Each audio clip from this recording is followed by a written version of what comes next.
ભણશે ગુજરાત આગળ વધશે ગુજરાતની આપણે વાતો સાંભળીએ છીએ, પરંતુ શિક્ષણ માટે યોગ્ય લાયકાત ધરાવતા શિક્ષકોની જરૂર હોય છે।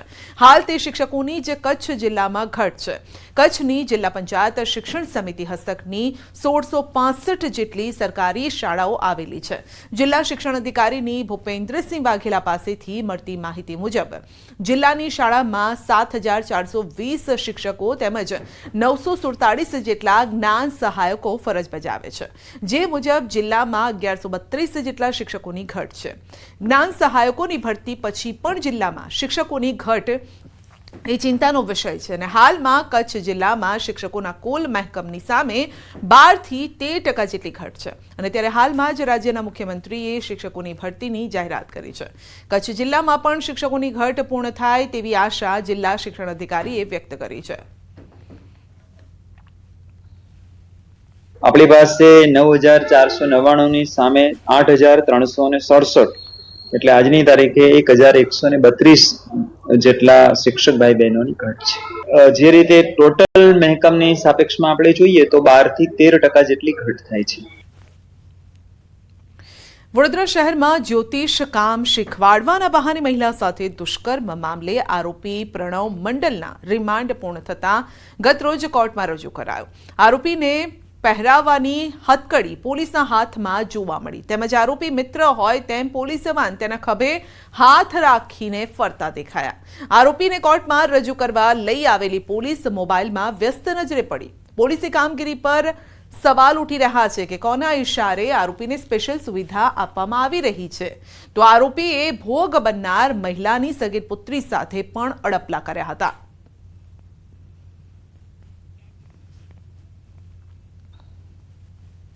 તાપીના વ્યારામાં ફાયર વિભાગે ફાયર સેફટી ન હોય તેવી દુકાનો સીલ કરી છે અને છેલ્લા 2 દિવસમાં વ્યારાના 5 કમર્શિયલ કોમ્પ્લેક્સની 114 દુકાનોને ફાયર વિભાગે સીલ કરી છે, તો શહેરની ડીએનસી માર્કેટ, બિગ બજાર, જલદર્શન, અભિષેક એસ્ટેટ, નક્ષત્ર હાઇટ સહિતના કોમ્પ્લેક્સની દુકાનો સીલ કરાઈ છે। ફાયર વિભાગની કાર્યવાહીથી દુકાનદારોમાં પણ ફફડાટ છે।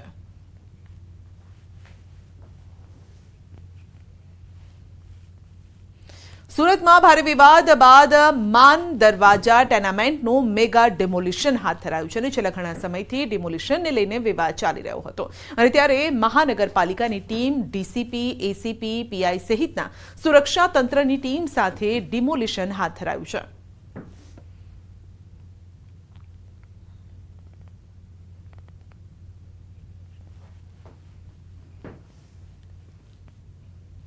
ગીર સોમનાથના ઉનામાં સમઢિયાળાના કાંડના 8 વર્ષ પૂર્ણ થતા સંઘર્ષ સંમેલન યોજાયું। ગીર ગઢડામાં આયોજિત સંમેલનમાં મોટી સંખ્યામાં અનુસૂચિત સમાજના લોકો જોડાયા। સંમેલનમાં રાજુ સોલંકીએ અનુસૂચિત જાતિ સમાજ પર અત્યાચારનો આરોપ લગાવ્યો અને સાથે જ પીડિત પરિવારોને ન્યાય ન મળ્યો હોવાનો આરોપ લગાવ્યો।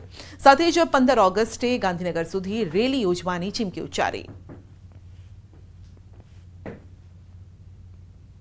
મને અને મારા સમાજના ઉનાકાંડ વખતે જે અમારા ઉપર ખોટા કેસ કરવામાં આવ્યા છે, અમારા સમાજના કેસો પાછા ખેંચવામાં નહીં આવે તો અમે 15મી ઓગસ્ટે ગાંધીનગર જવાના છીએ। ઓછામાં ઓછા 2 લાખ બાઇક અને 5 લાખ દલિતોને લઈ અને અમે અને અમારી આખી ટીમ ગુજરાતભરના આગેવાનો અનુજાતિ સમાજ જિલ્લા દ્વારા ગાંધીનગર જવાના છીએ। તો ગીર ગઢડામાં સંઘર્ષ સંમેલન યોજાયું કારણ કે તેઓ ન્યાયની માંગ કરી રહ્યા છે, ન્યાય નથી મળી રહ્યો અને હવે તેઓએ અલ્ટિમેટમ આપ્યું છે 15 ઓગસ્ટનું। રાજુ સોલંકીએ કહ્યું છે, ચીમકી ઉચ્ચારી છે।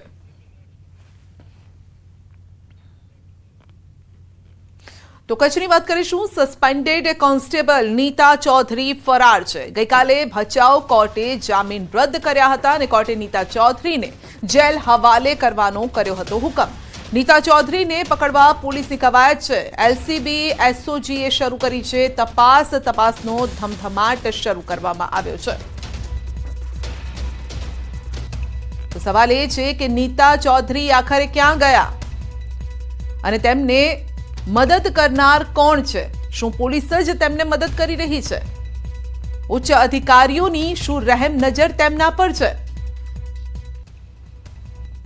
એમાં નામદાર કોર્ટ દ્વારા 8 તારીખે સોમવારે એમની હિયરિંગ રાખીને 9 તારીખે જે છે એમની બેલ કેન્સલ કરવામાં આવેલી.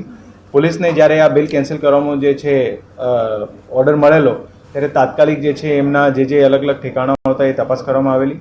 અત્યાર સુધી જે છે આ નીતા ચૌધરી જે છે પોલીસને નામદાર કોર્ટના ઓર્ડર પછી એમાં મળી નથી, પણ અત્યારે અલગ અલગ અમારી ટીમો લાગેલી છે અને અમને આશા છે કે થોડા દિવસોમાં અથવા તો ઝડપી સમયમાં જે છે એમને પકડી પાડવામાં આવશે. જી, સવાલ હવે એ છે કે નીતા ચૌધરી ક્યાં છે? વધુ અપડેટ મેળવીશું સંવાદદાતા મેહુલ પાસેથી. સવાલ અહીંયા એ છે કે કોર્ટ એક તરફ હુકમ કરે છે મેહુલ, અને બીજી તરફ નીતા ચૌધરી ફરાર થઈ જાય છે. શું પોલીસની રહેમ નજર છે તેમના ઉપર? કોણ છે અધિકારી જેનો સહયોગ મળી રહ્યો છે? જી સંધ્યા, જે રીતે ચોક્કસથી વાત કરવામાં આવે, ગઈકાલે નીતા ચૌધરી મામલે છે તે બહુ ચર્ચિત કેસ છે, તે મામલે મોટા સમાચાર છે તે સામે આવ્યા હતા.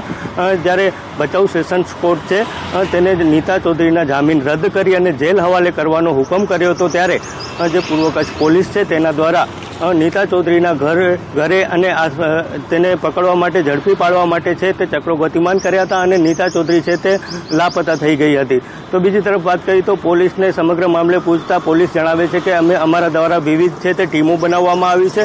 એલસીબી, એસઓજી, ભચાઉ પોલીસની પણ ટીમો બનાવવામાં આવી છે અને હાલ ઝડપવા માટે છે તે ચક્રો ગતિમાન કર્યા છે. આ સિવાય પોલીસને કોઈ પણ પ્રશ્નો પૂછવામાં આવે છે ત્યારે પોલીસ એ જ જવાબ આપે છે કે આ સમગ્ર મામલે છે તે તપાસ ચાલુમાં છે. જી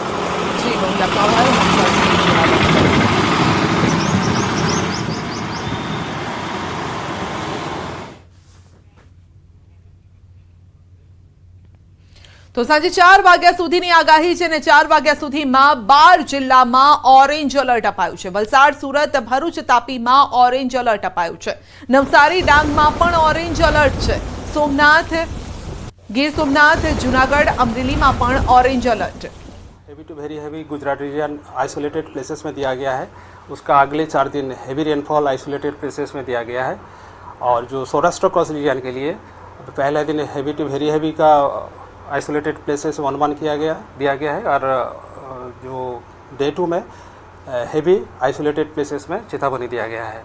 और इसमें जो डिस्ट्रिक्ट D1 में आपका गुजरात रीजन में वेरी हेवी रेनफॉल का आ रहा है डिस्ट्रिक्ट, वो है नर्मदा, बहरोज, सूरत, डांग, नवसारी, वलसाड, तापी, दमन एंड दादरा नगर हवेली.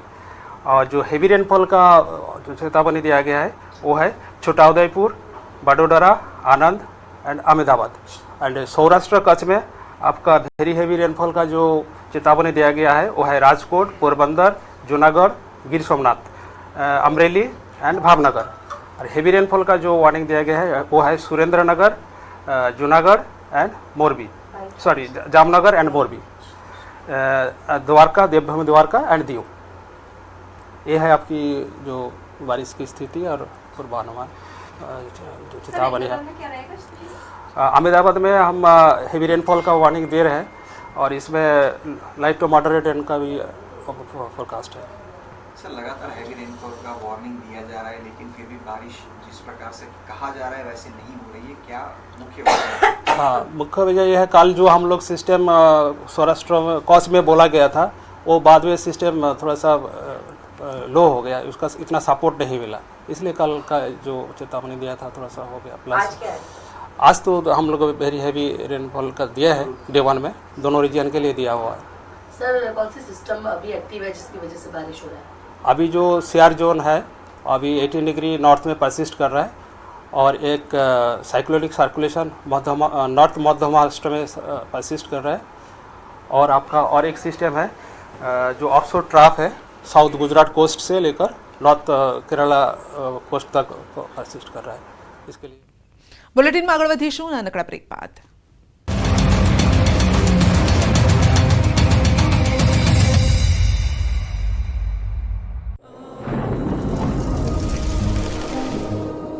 જળવાયુ પરિવર્તનનું જોખમ આપણા દરવાજે પહોંચી ગયું છે. હવે જરૂર છે એક મોટા ક્રાંતિ